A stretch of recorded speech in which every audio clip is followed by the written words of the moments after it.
Pourtant, il est allumé. Ah, le sonoriste qui m'a oublié. C'est vrai qu'on voit les choses un peu autrement depuis ici. C'est bien de vous tous vous voir.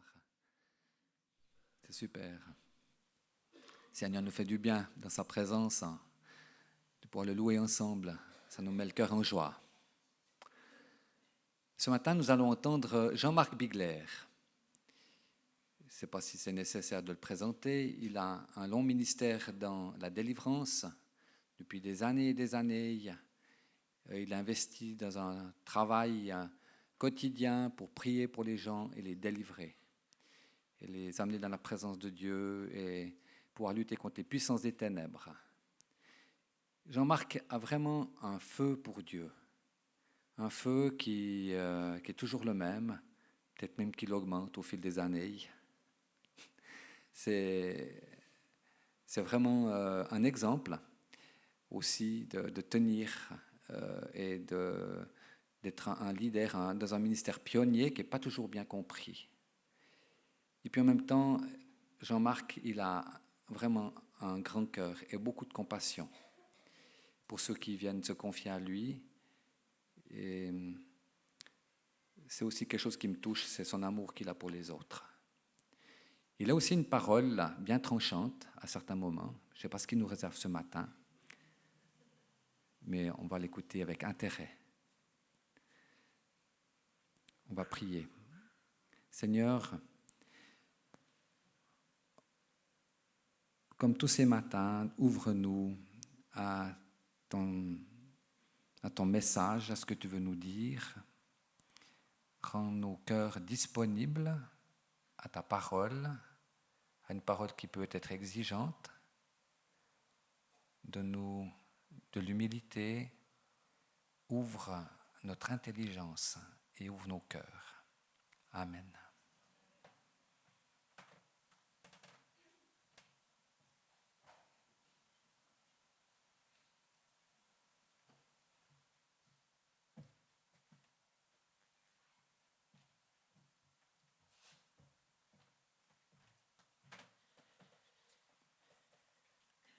C'est vrai qu'on est mieux en haut, on vous voit. C'est pas, ouais, c'est vrai que j'aime dominer, mais un petit moment seulement. On prie encore. Seigneur, ouvre nos yeux, ouvre nos oreilles spirituelles. On sait que l'ennemi est capable d'agir à ce niveau, nous faire comprendre des choses que tu ne voudrais pas nous faire comprendre ou l'inverse. Nous priver d'une pièce qui peut changer la donne. Saint-Esprit, on s'ouvre. Touche les blessures. Touche tous ces cœurs qui saignent.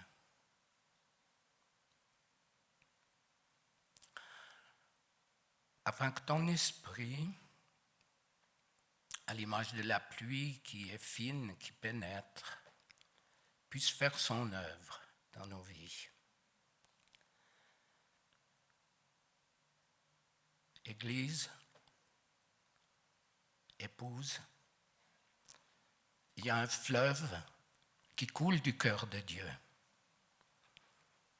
Il y a un fleuve de guérison physique, émotionnelle, psychique, spirituelle. Un fleuve qui veut guérir les plaies. Un fleuve qui pardonne, un fleuve qui rompt les chaînes. Il y a un fleuve qui veut faire la différence dans ta vie. Bois à cette eau vive ce matin. Un fleuve qui aimerait toucher ce pays. Un fleuve qui aimerait toucher la finance, qui aimerait toucher l'éducation, qui aimerait toucher la politique, qui aimerait toucher tout le corps médical. Un fleuve. Un fleuve, ce n'est pas un petit ruisseau, c'est un fleuve qui coule du cœur de Dieu. Parallèlement, et c'est compatible, il y a un feu. Un feu purificateur qui coule du cœur de Dieu pour enlever en toi tout ce qui ne le glorifie pas. Un feu purificateur, à l'image de l'or qui est vraiment pur lorsque le fondeur peut se mirer dans le métal en fusion. Un feu où Dieu veut descendre dans ta vie, dans tes déserts, dans tes tempêtes. C'est là où il forme ses rois, c'est là où il forme ses disciples. C'est un choix, c'est un passage. Il n'est pas obligé. Mais c'est le passage pour aller plus loin. Un feu. Feu qui veut purifier ta vie, ton couple, ta famille, tes finances, ta communauté. Un feu qui veut t'embraser. Ce feu de Dieu qui amène une soif nouvelle, une espérance nouvelle, une vision nouvelle, où tes yeux vont s'ouvrir sur les richesses et les réalités de la parole. Un fleuve pour te désaltérer, pour te guérir, pour te nettoyer, et un feu purificateur pour te purifier. Merci.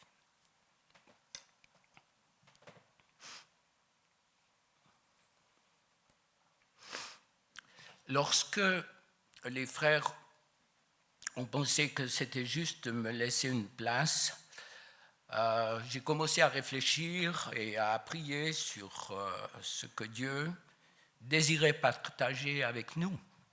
Et une nuit, vers 3 heures du matin, je me suis réveillé avec quelque chose de clair dans ma tête. Matthieu 7, 13. Entrez par la porte étroite, car large est la porte, spacieux est le chemin qui mène à la perdition, et il y en a beaucoup qui entrent par là, mais étroite est la porte, resserrez le chemin qui mène à la vie, et il y en a peu qui la trouvent.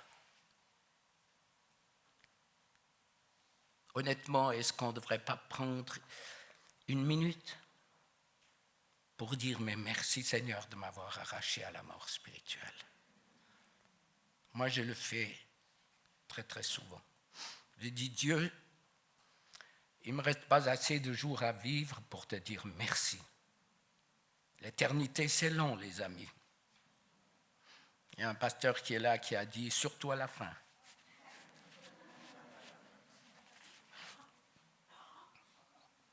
Une porte étroite avec un chemin spacieux. Moi, quand je lis la Bible, j'essaye de m'imaginer les personnes, j'essaye de m'imaginer les scènes, j'essaye de penser tout simplement, qu'est-ce que Jésus dirait maintenant? Qu'est-ce qu'il dirait, Jésus? La parabole, il dirait, les gars, il y a des autoroutes, hein, et ça y va. Et ça y va toujours plus vite et toujours plus vite. Et puis il y a le Sierre-Zinal, pour nos amis belges et français, c'est une course où n'importe qui, bon, on peut y aller, et puis arriver l'année d'après au but. Mais je connais quand même bien le pays. Là-bas, disons que Sierre, où le départ, c'est 600 mètres, et puis on monte à Chandolin à 1900 et quelques, et ça monte sans téléphérique, hein. Et Jésus dirait, mais Sierre-Zinal, ce n'est pas évident du tout. Vous allez souffrir, vous allez voir ce que vous allez voir. Et puis peut-être qu'il va neiger, comme ça arrive quelquefois. Et puis le corps, il va réagir. Il y a eu tout un entraînement avant Sierre-Zinal. On ne décide pas quelques jours avant, au mois d'août, de partir faire Sierre-Zinal, ce n'est pas possible. C'est un engagement. Souvent, on voit, moi qui habite la campagne, on voit des hommes ou des femmes qui font du footing, qui s'entraînent, on les voit qui suent, qui transpirent. C'est bien. Mais, dans l'éternité, où vont-ils courir? Alors, ce chemin, il est là, pas facile. On est averti, donc c'est déjà quelque chose d'être averti. Il n'y a pas de guet-apens. Hein? Avec Jésus, c'est clair, c'est net, on sait où on va. Quoique des fois, un glossaire pourrait bien nous aider pour donner un complément de ce que la parole de Dieu veut nous dire. Mais moi, je vais plus loin et j'essaye de comprendre cette question de chemin. Et puis, j'ai vu que dans Luc combien? Non, j'ai des notes ici, il faut que je les trouve. On y arrive rapidement. Les feuilles, c'est comme Adam et Ève, elles se barrent. Jean 14, 6. Je suis le chemin, la vérité et la vie. Et puis je pense à tous ces amis qui nous ont précédés. Je pense quelquefois à Joseph. Et je me disais, mais Joseph, quand il est dans sa citerne, il n'y a plus d'élévateur, l'ascenseur est en panne. Il est au fond là-bas et il est au fond. Le cantique, mon Dieu, plus près de toi n'existe pas encore. Il y a le Titanic n'a pas sombré. Et il est là au fond, il dit quoi? Moi, j'imagine quand même qu'à un moment donné, il a dû dire, Joseph, tu aurais dû te la coincer. Pourquoi tu viens raconter ces songes et tout, et puis voilà. Jésus, c'est un charpentier, on oublie, c'est un homme qui travaille le bois. Il a des échardes, il saigne, il a des bleus, il se coupe, peut-être qu'il a reçu des coups de scie. Et jusqu'à 30 ans, c'est un homme qui n'a pas de problème, mais tout d'un coup, dans Luc 4, il obéit au baptême d'eau, c'est un acte d'obéissance. Si vous avez eu un baptême qui est mouillant, brûlant plus que mouillant, alors il faut corriger le tir. C'est un acte d'obéissance et je crois que le baptême par immersion doit être respecté. C'est une obéissance qui fait que Dieu va nous permettre d'aller plus loin suite à cette obéissance. Ensuite, il est rempli du Saint-Esprit. Le Saint-Esprit, ce n'est pas une colombe, comme disent certains. Ce n'est pas un oiseau, hein, c'est une colombe, mais pas un oiseau. Et ce Saint-Esprit vient sur lui. Ensuite, il est conduit dans le désert où il va être testé. C'est un face-à-face avec le monde des ténèbres, avec Satan lui-même. En parenthèse, souvent des chrétiens me disent « Satan m'attaque ». Mais moi, avec un geste de discernement, je dis « Mais écoute, ta vie me prouve que c'est impossible qu'il s'intéresse à toi ». Donc, changez votre vocabulaire. Il y a un côté émotionnel quand on dit « Satan m'attaque ». Il n'est pas omniprésent. Nous ne sommes pas assez importants. Bien sûr qu'il essaye de venir, il a toute son armée pour essayer de nous faire tomber d'une manière ou d'une autre.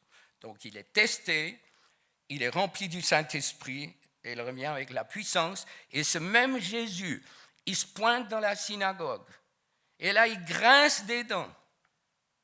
C'est pas bien de grincer des dents. Déjà, c'est pas bon pour son dentier. Et puis c'est pas biblique. C'est pas dans le fruit de l'esprit de Galate de grincer des dents. Et qu'est-ce qu'ils font? Ils le mettent sur la montagne et ils veulent le précipiter. Donc c'est un passage qui est terrifiant, qui a été rapide. On le voit c'est dans Luc 29, ils sont remplis de colère. Ils sont dans la synagogue remplis de colère. C'est un monde, mais enfin c'est comme ça. Vous avez déjà vu, vous, des gens qui se mettent en colère avec la Bible dans les mains? Moi, j'appelle ça un esprit de colère. C'est un mauvais esprit qui agit au travers des chrétiens pour les mettre en colère, vraiment en colère. Hein. Ils ont les chagnottes qui font les dents, donc ça bouge, ils sont comme ça en colère, parce que c'est les défenseurs de la parole de Dieu. Oh.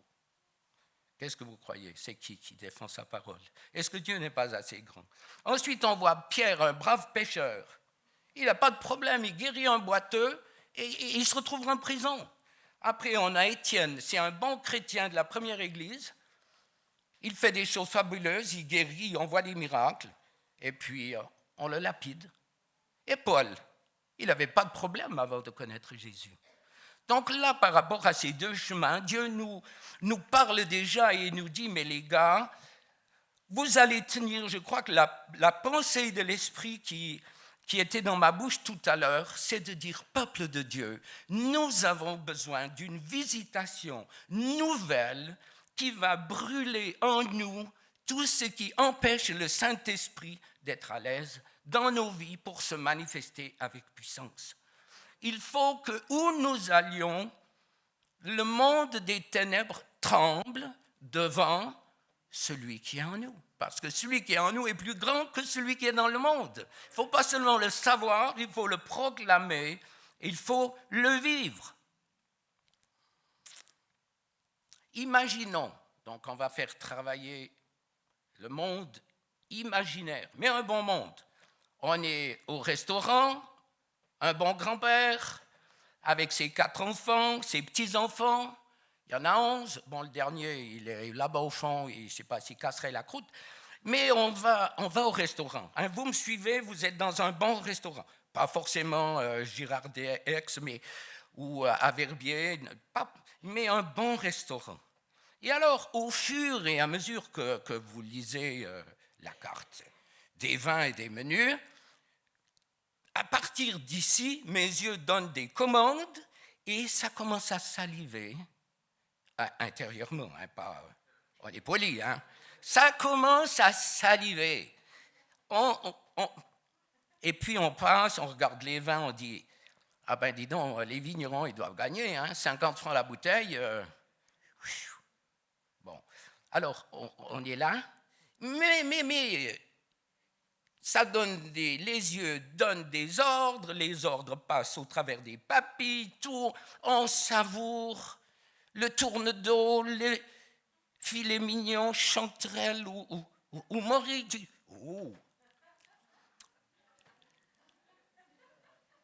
Il y en a qui ont des figures baptisées dans le vinaigre, c'est pas possible autrement. Ils devraient me suivre, la saliver, les amis. Mais en définitive, quel est le choix? C'est le porte-monnaie qui va choisir. Parce que j'aimerais bien me payer à toute mon équipe, j'aimerais, puis sortir des vins à 2, 3, 400 francs la bouteille. Mais j'ouvre mon porte-monnaie, les souris sortent les larmes aux yeux. Comment voulez-vous que ça marche? C'est pas possible. Donc, je suis face à un choix. Il y a quelqu'un qui commande. Il y en a un qui commande ma vie et qui aimerait bien que je fasse les bons choix. Là, je ne suis pas du genre à dire Dieu m'a dit, Dieu m'a montré. Quand Dieu dit les choses, les vies, elles doivent changer. Le meilleur moyen de voir que l'onction que j'ai reçue, les cabrioles que j'ai fait, tout, allez, c'est bon, on en a vu assez. Qu'est-ce qui va prouver que Dieu a agi? C'est que ma vie change, mon couple change, mon caractère change. Il n'y en a qu'un qui est d'accord, c'est mon beau-fils. Donc,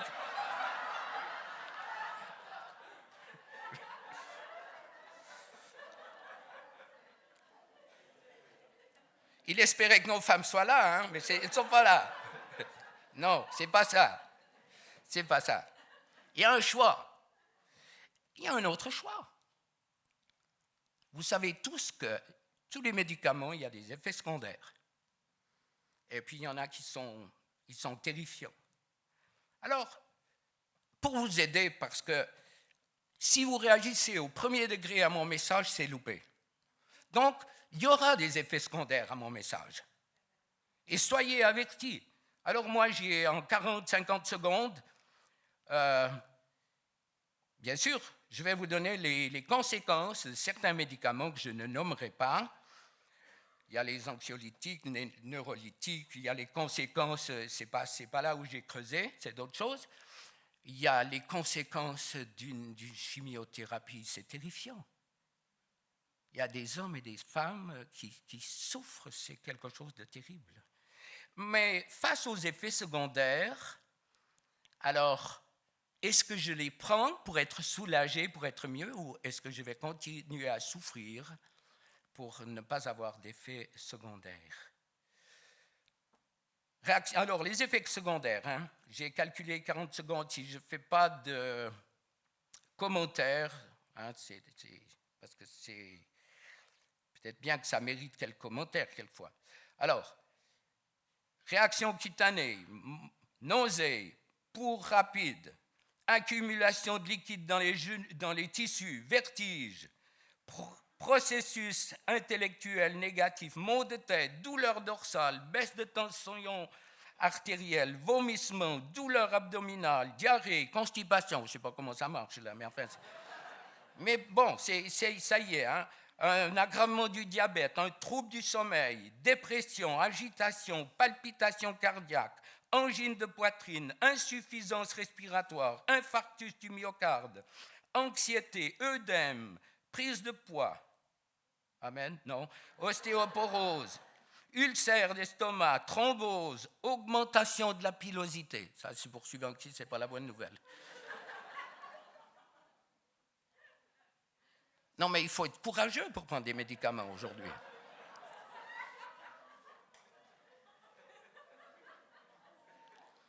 Alors, si vous prenez mon message au premier degré, vous aurez des effets secondaires. Ça, c'est sûr, à coup sûr. Dans Juge 6, il nous est parlé de toute l'équipe des soldats de prenez simplement Juge 6 et puis vous travaillerez ces textes. On nous parle des 300 hommes que Dieu a triés lui-même par rapport à 32 000.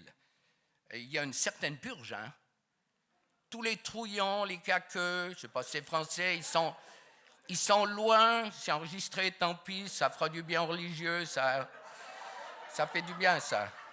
Il faut être libre, J'étais dans une grande réunion à Vichy où Dieu a tellement touché mon cœur et là il y avait une prostituée qui avait vraiment, elle était le contraire de svelte, très, très peu svelte, et elle était prise dans sa chaise, elle voulait répondre à l'appel et puis la chaise venait avec. J'ai vu ça, il n'y avait pas de vidéo.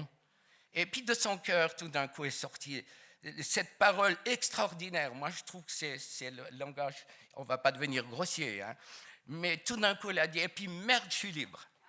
Et elle s'est levée à l'appel et la chaise suivait. Alléluia.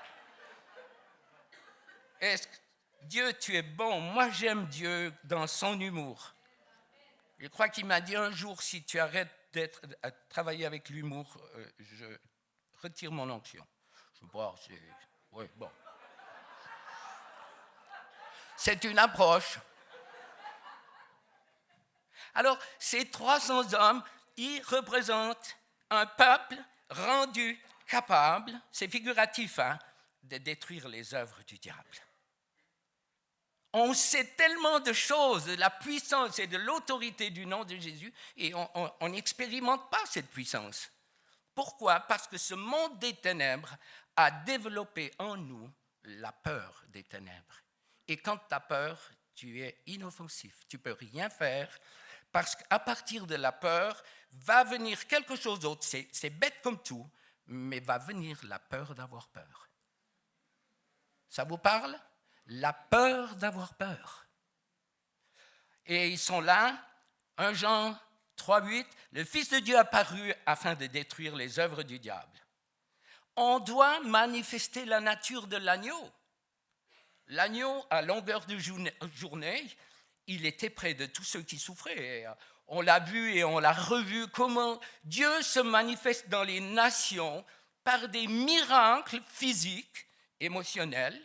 Bien sûr, d'être arraché à la mort spirituelle, c'est le plus grand des miracles.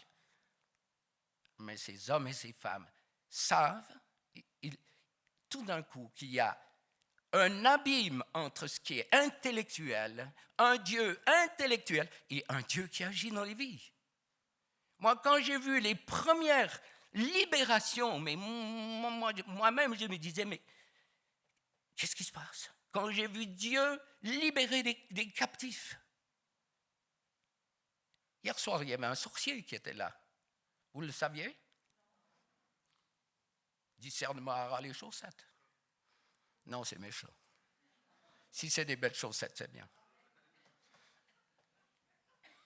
Il a tenu le coup. C'était dur pendant la louange. Il m'a dit c'était dur.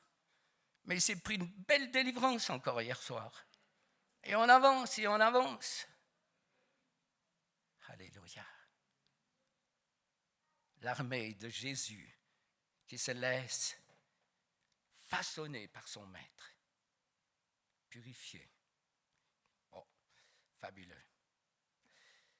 Manifester la nature de l'agneau. Ce n'est pas facile. Un peuple qui est mûr, qui grandit, qui n'est pas consommateur d'onction.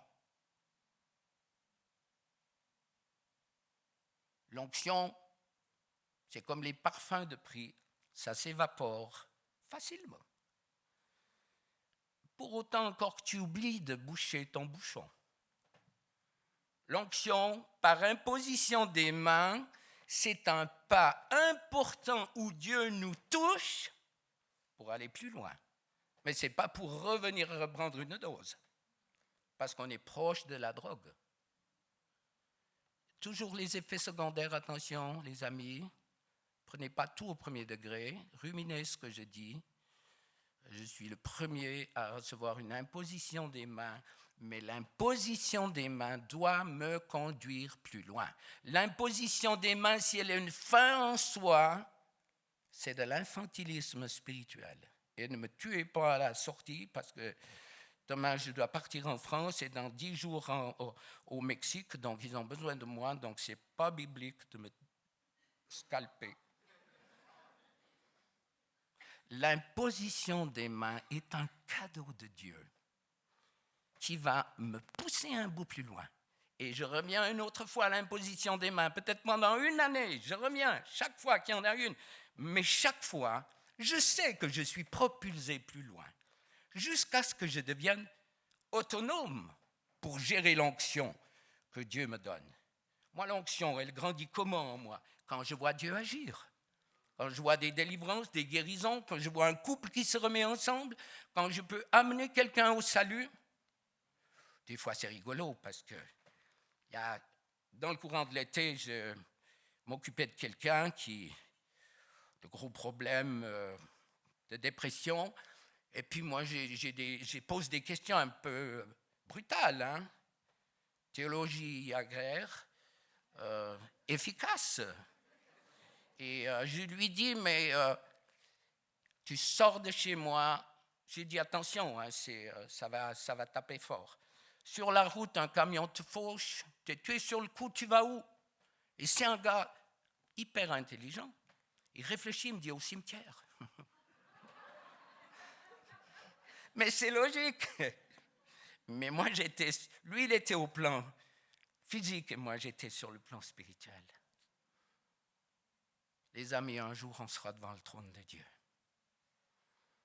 Je me suis trouvé à mon corps défendant, mais devant une personne au palais de justice, où je me suis trouvé avec beaucoup de personnes.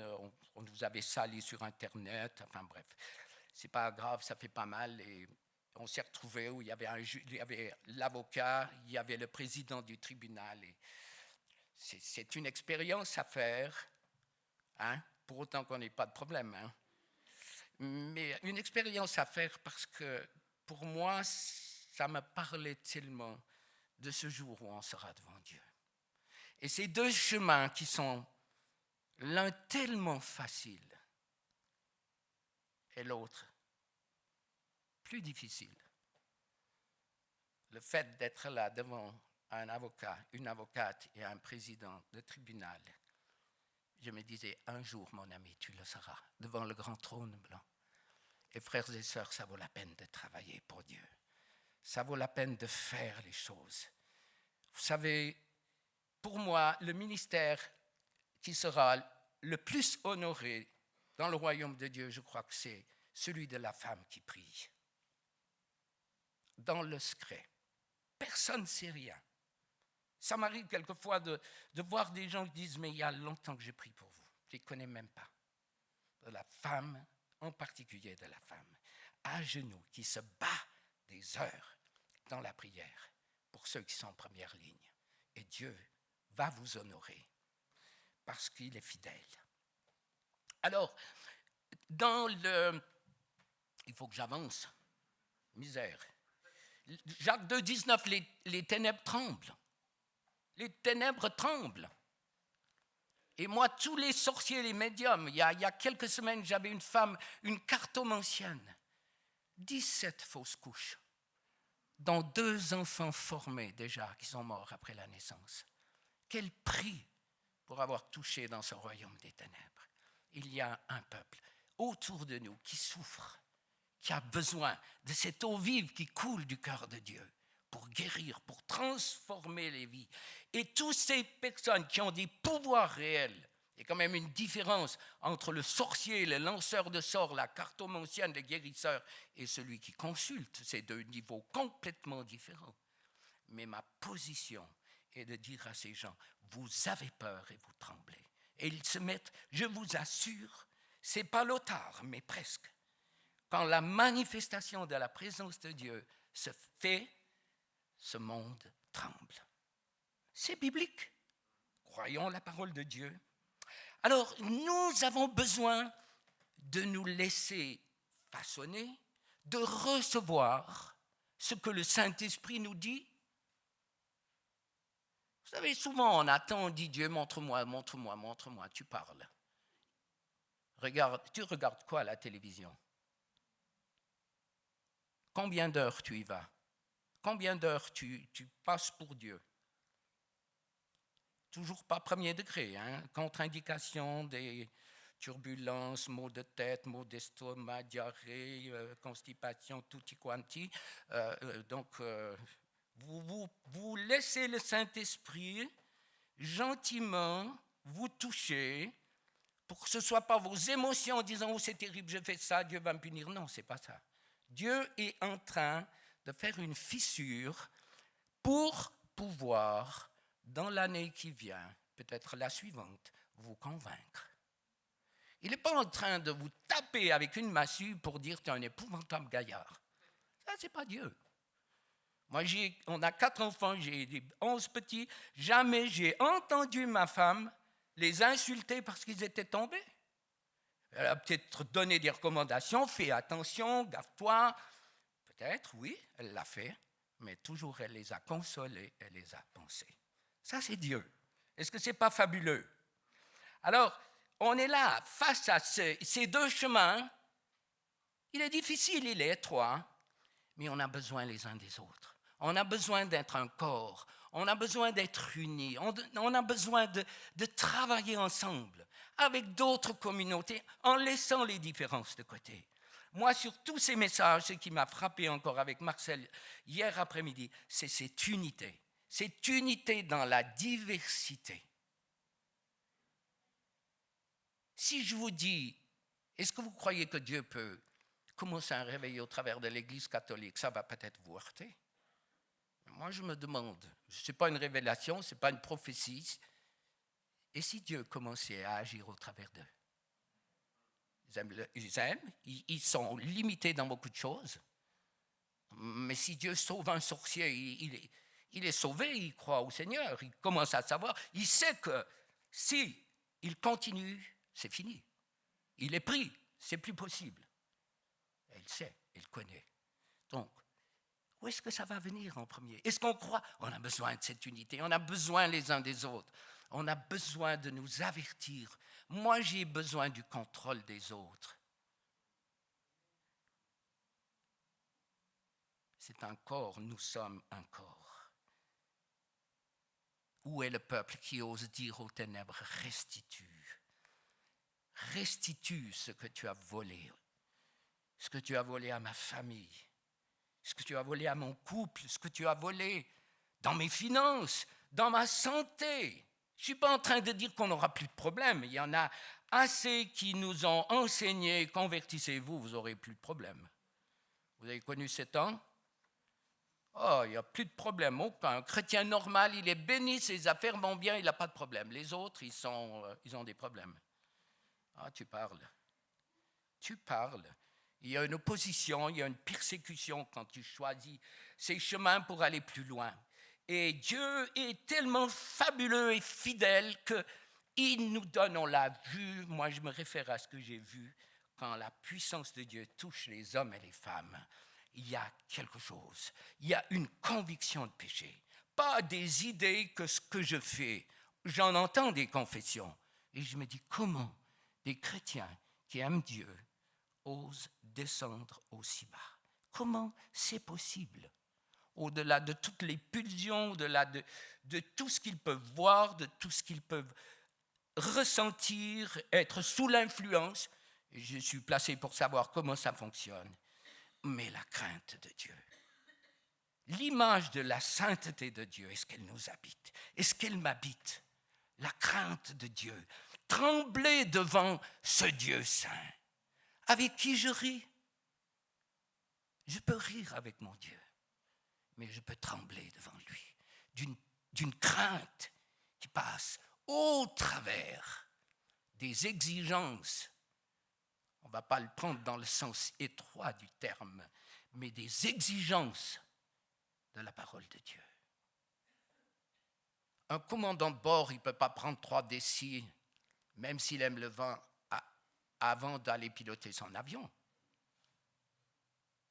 S'il est pris, je crois qu'il aura bien des problèmes. Un chirurgien aussi. La crainte, la sainteté.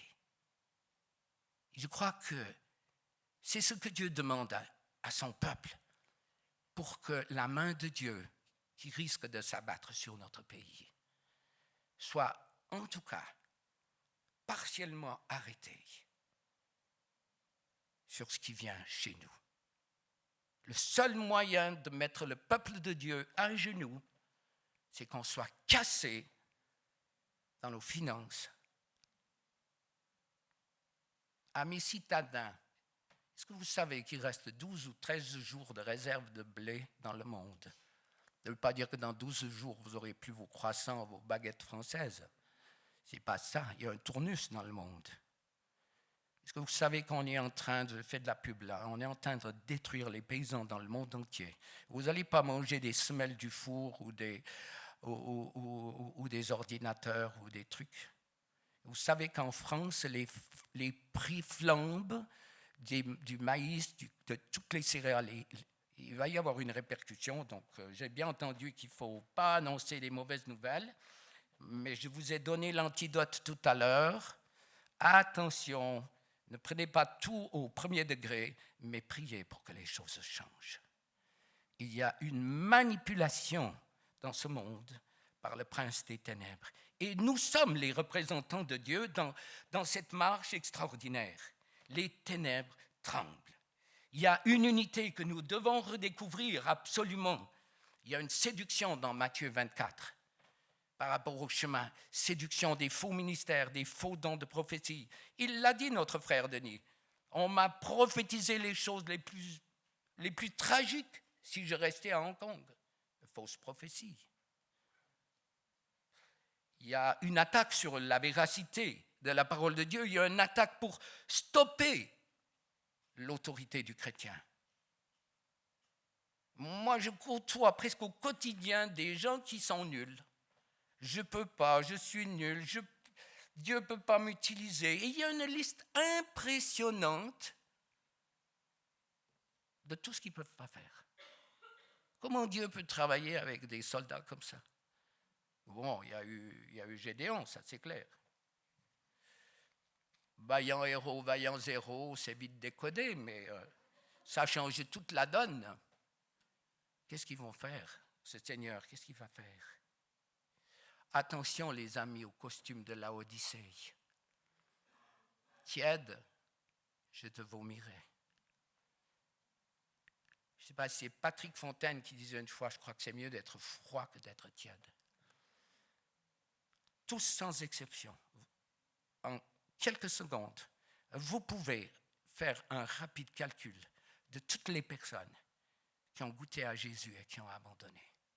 Ils sont où?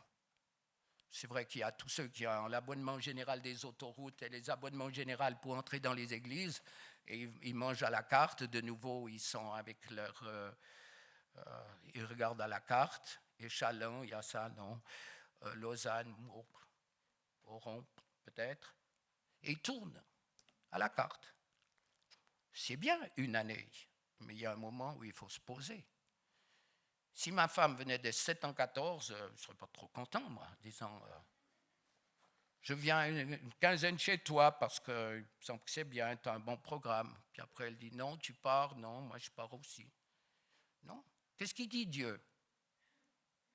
La soif, la faim, quelque chose qui te met en appétit, tu as toutes tes papilles gustatives spirituelles qui se mettent en éveil. La faim de Dieu, la faim de lire la parole. Oui, il y a des saisons, les amis. Il y a des périodes plus difficiles que les autres. Il y a des temps difficiles où on doit se battre pour lire la Bible, pour prier. C'est une lutte, c'est un combat. Et puis tout d'un coup, ça s'aère. C'est beaucoup plus facile. C'est une lutte. Mais cette faim, la faim de la Sunamite qui attend son bien-aimé. Est-ce que tu as la faim et la soif de Jésus dans ta vie qui transforme, dans Jésus qui peut changer ton sale caractère, enlever tes colères, tes violences, qui te donne une faim, une soif qui va se transmettre sur les autres. Un choix de nouveau. C'est un choix, un chemin difficile, la prière. Un choix, un chemin difficile, la lecture de la parole. Et puis surtout, ne culpabilisez pas si vous avez pris des vacances. Ce n'est pas grave. L'essentiel, c'est de revenir. Dire, Seigneur, je rentre de vacances. Je suis sec comme tout, mon porte-monnaie, ma carte, j'ai plus rien, j'ai tout pompé, j'ai plus rien du tout, mais je reviens quand même à toi. Eh bien, il est content, il dit, c'est bien. Viens, je vais te donner ce sourceau vif, je vais te transformer. Je vais parler à ton cœur. C'est une croissance, c'est une progression. Rappelez-vous, Sierzinal, il court pendant une année. La patrouille des glaciers, il court pendant des années pour la préparer. Et puis nous, tout d'un coup, parce qu'on est touché, là, ça y est, j'ai reçu une prophétie, je pars. Une fois, une femme, elle me dit, je pars, je vends ma maison, je pars en Afrique. J'ai dit, ma sœur, attention, allez faire un voyage, mais ne vendez pas votre maison. Ah, Dieu m'a dit, Dieu m'a montré, moi, bon, profil bas, bouche à 8h20, moi j'écoutais comme ça. Dieu lui a dit, tu veux faire quoi? Dieu m'a dit. Vous n'entendez pas ça, vous, mais moi j'entends. Vous entendez des fois, Dieu m'a dit. 7 ans après, j'ai reconnu sa voix. J'ai une mémoire auditive et visuelle. Les noms, ma foi, j'essaye d'en inventer, mais ça ne marche pas toujours. Bon. 7 ans après, elle me dit, vous aviez raison, mais le poignon, ça n'a plus d'argent, plus de maison. Ça, c'est le meilleur moyen d'être formé, pour autant qu'elle ne soit pas amère et qu'elle n'en veuille pas à Dieu. Parce que son oreille avait une boule caisse, ou 2 boules caisses. Elle n'a pas entendu. Tu ne pars pas comme ça.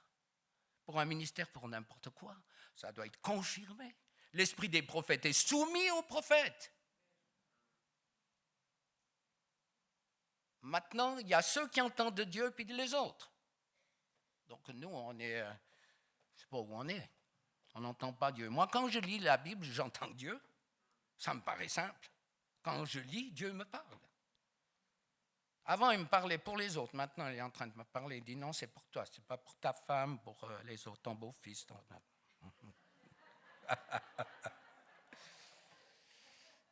Attention au costume de Laodicée.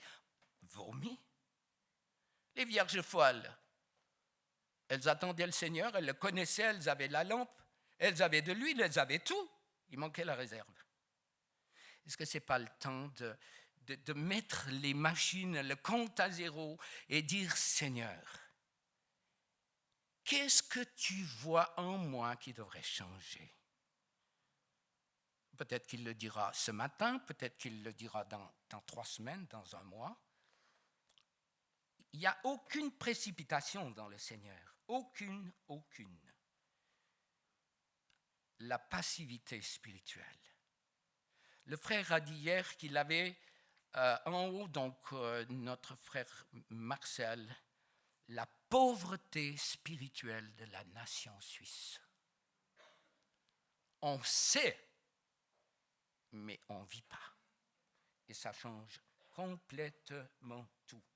On doit sortir de ces prisons où l'ennemi nous a cachés avec des fausses sécurités, avec des pensées qui n'ont rien à voir avec la pensée de Dieu. Mais si je laisse le Saint-Esprit me sonder, alors il met en évidence toutes ces choses. Le système religieux, parce que c'est la puissance qui maintient l'Église dans l'état où elle est. Ce n'est pas le monde des ténèbres, je le connais plus que beaucoup d'entre vous. Mais le système religieux va essayer de reprendre pied dans vos vies. Vous prophétisez, vous parlez en langue, vous dites c'est moi qui parle. C'est qui d'autre? Pourquoi vous en faites une histoire? C'est qui d'autre qui parle en langue que vous? C'est moi qui parle en langue. Ou j'ai perdu mon parler en langue. Où est-il, Seigneur? Non, c'est pas ça. Tu te fais avoir. Un système qui va essayer de reprendre place, qui pousse à penser comme tout le monde et surtout à penser ce que le monde pense. Et là, c'est l'esprit du monde qui entre. Nous sommes un peuple choisi, à part, aimé de Dieu, et nous avons la marche à suivre ici. Je dis souvent, peut-être que je me répète, que c'est un livre unique. On le sait. Pourquoi? Il est traduit dans le plus grand nombre de langues. C'est le livre qui se vend le plus, mais c'est le seul livre ancien dont l'auteur est encore vivant. Et c'est fabuleux. Quand tu lis la parole, tu sais que Dieu est derrière et que rien n'est changé. Nous avons besoin d'être secoués pour voir ce que Dieu aimerait qu'on puisse vivre d'une manière tellement forte et puissante. Par exemple, dans les ossements desséchés d'Ézéchiel, Dieu montre la condition spirituelle de l'État d'Israël et de l'Église, du peuple d'Israël et de l'Église. Mais Dieu va faire croître. Dieu veut redonner. Dieu veut que nous parlions à tout ce qui est mort dans nos vies, dans nos couples, dans nos familles, partout, avec nos enfants, dans le travail. Dieu nous a donné la capacité de prophétiser. C'est ça, être prophétique. C'est proclamer, au-delà de la prophétie qui peut être donnée sur une nation ou sur une personne, mais de pouvoir prophétiser sur les choses, proclamer ce que dit la parole. Il est écrit. Je me souviens, dans une délivrance extrêmement difficile, où c'était hard, hein? Quand je vous dis que c'est hard, c'est hard. Et à un moment, j'ai proclamé, il est écrit que tu as été vaincu à la croix. Et ça fait complètement basculer cette situation. Je savais que je n'allais pas perdre, mais moi, je ne voulais pas combattre plus longtemps. Je voulais que ce soit maintenant que la délivrance ait lieu. Il est écrit. Quand l'ennemi vient sur ce chemin, quand tu dois choisir, il est écrit. L'Église de Jésus-Christ ne perdra jamais. Nous perdrons des batailles, mais on ne perdra pas la guerre. Ça, c'est absolument sûr.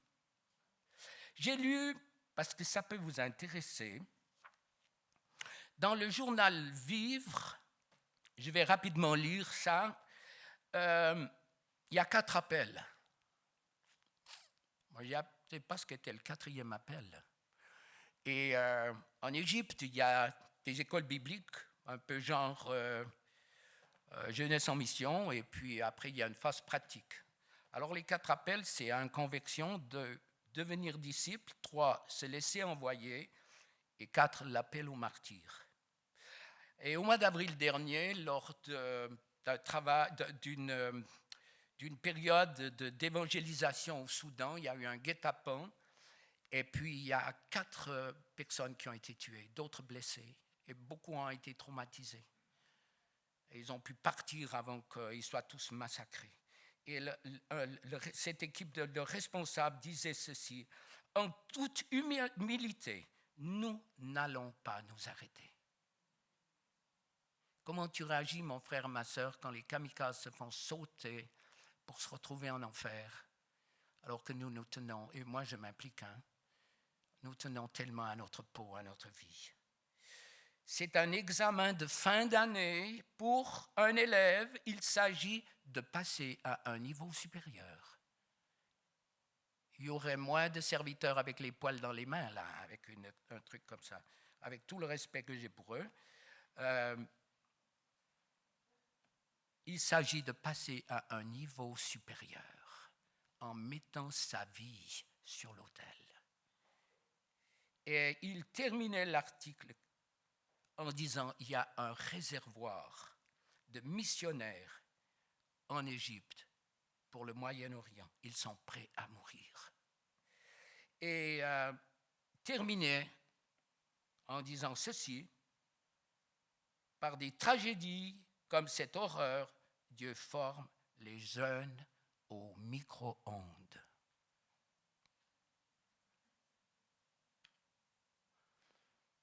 Maintenant, tout le monde cherche son identité pour essayer de voir si on est juif. Je ne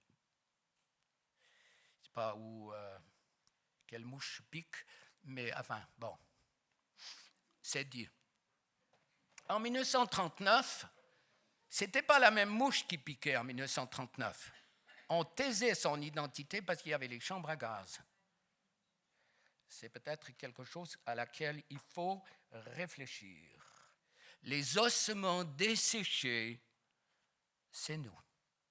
On a besoin du souffle de Dieu. Bien sûr qu'on vit des choses. Mais moi, j'assaille ici un mot. Je crie à Dieu régulièrement avec ma femme en disant pardon parce qu'on n'a pas la puissance, pardon parce qu'on n'a pas l'autorité, pardon pour tous les échecs, pardon contre tout ce qui se passe en psychiatrie, pardon pour ceux qui sont en chaise roulante. Alors que tu nous as donné. On crie à Dieu pour qu'il nous donne plus. Plus de compassion, plus d'amour, plus d'autorité. Non pas pour être quelqu'un, on est serviteur. Les titres, moi, ça me fait une belle jambe. Mais quand les vies changent, les amis, un peuple, devant un choix, qu'est-ce que tu vas choisir? Renoncer. Qu'est-ce que ça peut être? Ton choix. Peut-être laisser ta télévision de côté, faire une cure de télévision. Vous savez, c'est quoi? 2 heures de télévision ou 10 heures à genoux, ça pourrait faire la différence. Comme cet homme qui avait des problèmes d'ordre sexuel et puis qui me dit: tout est revenu, tu comprends, j'ai regardé la télévision, puis moi je pose des questions bêtes. Des fois, je dis: tu as regardé l'heure des animaux, là à 11h du soir. Puisque je voulais quand même l'entendre. Et puis, bon, pour finir, on est arrivé sur un même coin pour voir où la cuisse finit, quoi. Une fois, 2 fois, mais pas jouer avec Dieu. Ne jouez plus avec Dieu. Il est trop saint. 2 chemins, un choix. Pas de peur, pas d'effet secondaire de tout ce que j'ai dit, mais une attitude devant le Seigneur. Dieu est très, très, très avare. On peut vous enseigner beaucoup de choses là-dessus. Moi, je vous dis, Dieu est très, très avare avec sa gloire. Il ne la donne pas à n'importe qui. Ne jouez pas avec la gloire de Dieu. Ne jouez pas avec l'onction. Bien sûr, moi je suis le premier qui aime rire, je suis le premier qui aime rouler par terre. L'essentiel, c'est de se relever. J'ai un ami pasteur, un coup, il était à l'étranger, et puis on voulait qu'il y avait il y avait toute l'église qui était là, hein, parce que l'église, elle est quand même bizarre. On l'a fait souvent mentir religieusement. Ça va bien? Oh oui, ça va bien. Oh, tu parles. Et puis quand on fait un appel, ils sont tous là. Alors il y avait une liste, toute l'église était en colonne pour la prière. Puis le pasteur lui dit, tu veux que je prie pour toi pour que ce soit renouvelé? Il dit, oh oui, j'ai besoin de renouveau. Alors, il n'y a pas de rétroviseur, mais quand même regarder s'il y avait quelqu'un derrière, quelqu'un lui impose les mains, donc il s'est laissé tomber. Et il était bien, et puis quand tout le monde, les chrétiens étaient loin, il a ouvert l'œil et il est parti. Il s'est reposé. C'est beau, moi j'aime ça. Ça vous va, ça vous heurte? Mais non, ça ne heurte pas. C'est les histoires comme ça qui font du bien. Ces ossements desséchés. Arrêtons de regarder les autres. Arrêtons de regarder les églises. C'est nous. L'église, c'est nous aujourd'hui. Je suis le temple. Bien sûr, il y a des fois, il faut faire des bilans, il faut regarder. Où il n'y a rien, il n'y a personne. C'est ma maman qui me disait ça, il y a longtemps. Où il n'y a rien, il n'y a personne. Tu vas au bistrot, on te critique, tu y vas pas, on te critique. Qu'est-ce que ça change? Regardons-nous. Laissons le Seigneur poser son regard sur nous avec les deux chemins.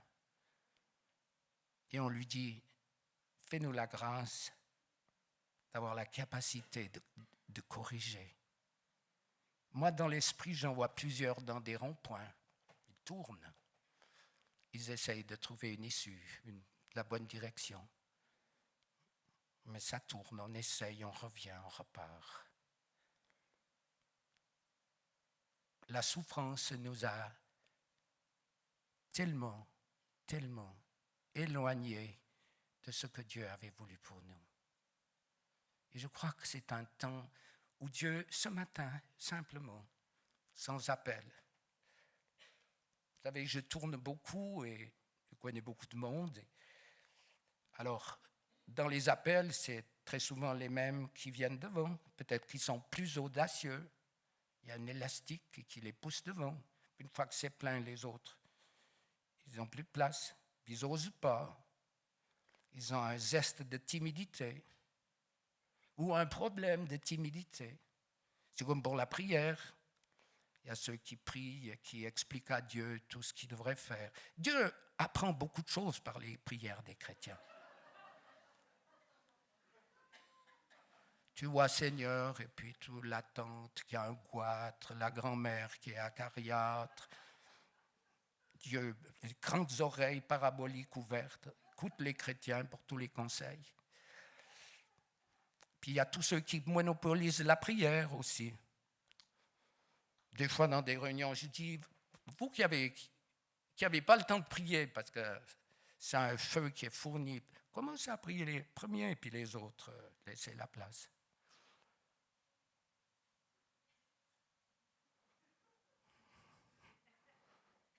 Ces prières où on raconte tout à Dieu, ça passe de l'adoration à la...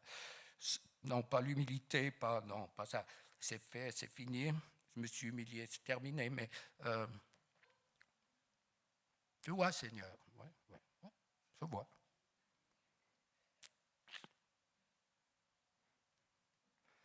Ça descend la moindre.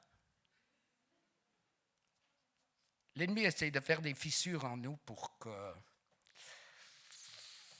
introduire l'erreur. Il doit faire une fissure. Je crois que le Saint-Esprit aimerait faire, ou fait, ou a fait, ou continue de faire des fissures en nous pour que les choses descendent dans notre cœur de manière profonde.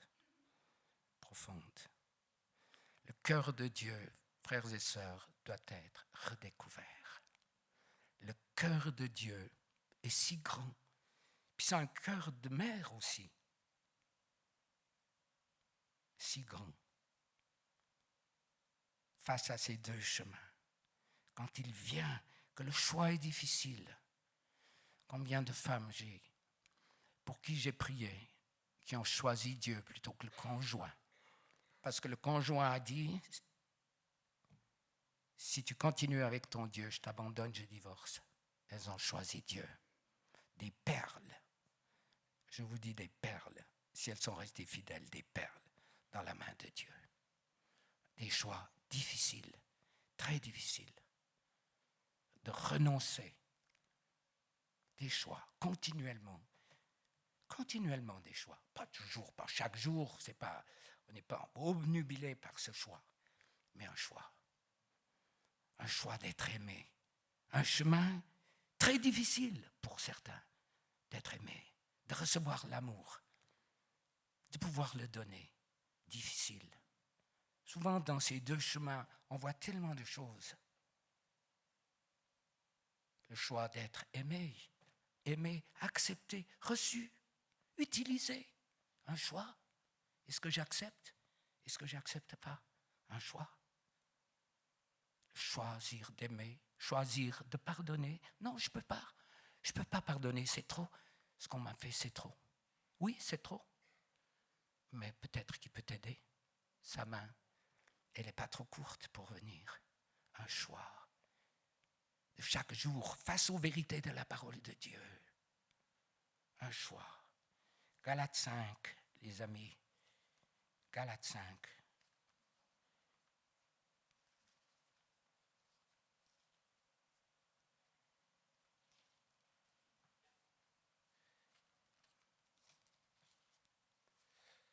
Alors,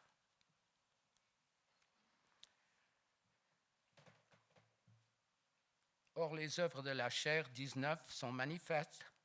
L'impudicité, l'impureté, la dissolution, l'idolâtrie, la magie, les inimitiés, les querelles, les jalousies, les animosités, les disputes, les divisions, les sectes, l'envie, l'ivrognerie, les excès de table et les choses semblables, comme je l'ai déjà dit, que ceux qui commettent de telles choses n'hériteront point le royaume de Dieu. Ça veut dire que si on les pratique, moi je ne pratique plus le péché, mais je suis un pécheur. Et c'est là qu'il y a une différence qui est grande. Je ne pratique plus le péché, mais je suis un pécheur. Donc on a tous besoin de la grâce de Dieu. Et quand Dieu vient avec, dans sa grâce extraordinaire, se penche sur ma vie pour mettre en évidence tout ce qui ne le glorifie pas, quel cadeau extraordinaire. Je crois qu'on a mal compris les choses. Quand Dieu révèle, faites attention que l'ennemi ne saisisse pas pour vous culpabiliser, vous casser, vous accuser, mais quand le Saint-Esprit révèle, de pouvoir dire quel cadeau fabuleux tu me fais. On est humain. Moi, j'ai ma femme, ma fille, ça y va, hein, rien ne passe. Hein. Tu pues sous les bras, haleine de coyote, tout. Oh. Je dis, Seigneur, pourquoi tu as fait la femme comme ça? J'ai encore point de réponse, moi, mais si vous l'avez. Alors, c'est bon, c'est un test, c'est super. Mais au lieu de réagir, quand on réagit à la remarque de quelqu'un, c'est la preuve qu'il y a quelque chose en nous qui réagit. Chaque fois que tu réagis à une remarque, je donne 2 exemples. On est là, je lâche un gag, non, on est trop de monde. Vous êtes dans un salon avec une réunion de prière peut-être et vous arrivez. Au moment où c'est synchronisé, où vous ouvrez la porte et quelqu'un lâche un gag, éclat de rire. La personne qui souffre de rejet, d'insécurité, de manque de confiance, elle va dire « Qu'est-ce que j'ai ?» Elle essaye de trouver un rétroviseur. Qu'est-ce que j'ai? Si c'est un homme FTB, vous ne savez pas ce que c'est, ferme ta braillette. On est bien obligé d'avoir des codes avec les femmes des orateurs. Quand tu es là, que tu prêches et puis que Bernard est à l'air, ça ne va pas.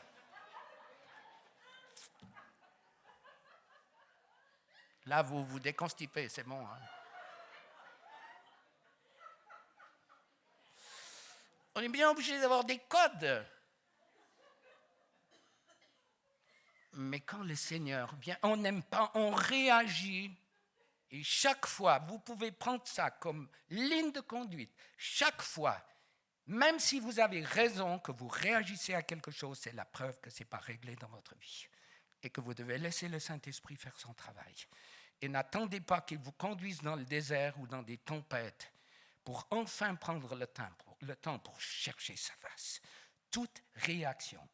Les gens disent « tu me blesses ». Les amis, prenez note que la plus grande partie des personnes qui vous disent « tu me blesses », vous devez décoder « tu me vexes ». Compris? Décoder « tu me blesses ». Je vais prier en demandant au Saint-Esprit de se manifester encore plus. Saint-Esprit, on est tellement heureux de te connaître, tellement heureux de vivre dans un pays comme le nôtre, où on a la liberté, mais une liberté qui, en définitive, nous coûte cher sur le plan spirituel. On te fait des coucous régulièrement, des petits signes d'amour régulièrement. On ne peut pas dire qu'on te renie, on t'aime, mais on aimerait tellement avoir la vraie relation de l'épouse et de l'époux qui aime l'époux, qui veut travailler pour l'époux, qui est prêt à laisser le scalpel corriger ce qui doit être corrigé. Un grain de beauté, 3 poils sur le nez, tout un tas de choses qui ne sont pas existentielles, mais qui spirituellement, ces 3 poils sur le nez, ça correspond à quelque chose de précis, à de la colère, à de la violence, la méchanceté. Seigneur, sonde nos cœurs. On n'est pas mieux que les autres. Sonde nos cœurs ce matin. Agis en profondeur. Colombe de l'esprit, guéris nos plaies. Guéris les injustices, afin que nous puissions voir au-delà de nos blessures celui qui guérit les blessures, celui qui a payé le prix pour qu'on ait la vie en abondance. Ô Seigneur, ce fleuve d'eau vie, je le veux pour ma vie, je le veux pour la vie de ceux qui m'entourent, je le veux pour ton peuple ici. Fais-nous grâce ce matin d'une visitation nouvelle. Il n'y a pas besoin qu'elle soit extériorisée, mais une visitation en douceur et en profondeur où tu fais ton œuvre. Saint-Esprit, continue d'agir. Donne-nous le fardeau de ce pays, le fardeau des âmes perdues. On confesse, Seigneur, notre nombrilisme, toutes ces prières qui sont tournées d'une manière égocentrique. Prières justes, mais tellement tournées sur nous, sur nos proches, sur notre santé, nos affaires. Aide-nous dans ce rond-point, Seigneur, à prendre une autre direction, à combattre pour ce pays, pour les autorités, pour l'Église, l'épouse, pour un peuple qui se lève. Saint-Esprit, agis, descends en profondeur, montre, émonde, taille, touche nos yeux, mets le collier dont nous avons besoin. Chaque fois que nous sommes confrontés à un choix entre les 2 chemins, nous puissions faire le choix qui vient de ton cœur. Seigneur, on veut te dire notre amour, notre reconnaissance, notre joie d'être qui nous sommes, mais on va aller plus loin. On ne veut pas s'arrêter. On continue la marche avec toi. Souffle sur nos ossements desséchés. Souffle sur nos plaies, sur nos cicatrices, sur nos blessures. Souffle afin que les chaînes tombent, que les sépulcres s'ouvrent. Souffle, souffle sur les vies, Seigneur. Souffle sur les couples qui sont au bord de la cassure. Souffle sur les nouveaux couples afin qu'ils te découvrent d'une manière beaucoup plus grande. Souffle sur les finances, sur les corps malades. Souffle sur les enfants, souffle sur nous. Saint-Esprit, Esprit de vie, donne-nous la capacité de faire une place plus grande en renonçant à des choses qui ne sont pas forcément mauvaises en soi, mais qui prennent ta place. J'ouvre mon cœur à ton esprit, comme c'est dans ce chant, j'ouvre mon cœur. Saint-Esprit, agis, touche ton peuple, guéris-nous, encourage-nous, propulse-nous en avant. Et avec ce collier, qu'on puisse choisir sans faire un bilan, qu'est-ce que je vais perdre? Est-ce que je vais gagner quelque chose? On se sort, Seigneur, de ce jeu des ténèbres. On choisit de te suivre. Aide-nous dans notre marche à être vainqueurs, plus que vainqueurs, tenant en nous les promesses extraordinaires de vie changée par le Saint-Esprit. Alléluia, on t'adore, on te donne toute la gloire et on te dit merci. Merci pour la révélation de Jésus, la révélation du Saint-Esprit, la révélation du cœur de Dieu, de son cœur de père et de mère. Merci pour la révélation de ta parole, qui sera pour moi le GPS fabuleux lorsque les deux chemins seront là, parce que tu es derrière et tu nous donneras la capacité de choisir pour être vainqueur avec toi. Alléluia. Amen.